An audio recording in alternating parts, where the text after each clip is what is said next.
Hi, my name is Janani Ravi and welcome to this course on scaling Scikit-learn solutions. A little about myself. I have a master's degree in electrical engineering from Stanford and have worked at companies such as Microsoft, Google and Flipkart.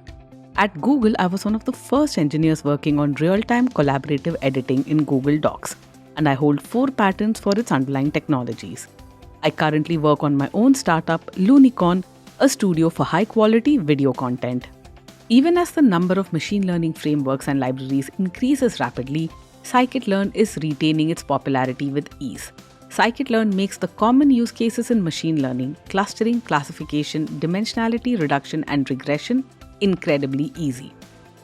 In this course, you will gain the ability to leverage out-of-core learning and multi-core parallelism in Scikit-learn.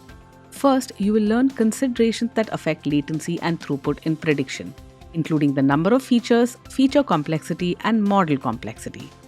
Next, you will discover how smart choices in feature representation and in how you model sparse data can improve the scalability of your models. You will then understand what incremental learning is and how to use Scikit-learn estimators that support this key enabler of out-of-core learning. Finally, you'll round out your knowledge by parallelizing key tasks such as cross-validation, hyperparameter tuning, and ensemble learning. When you're finished with this course, you will have the skills and knowledge to identify key techniques to help make your model scalable and implement them appropriately for your use case.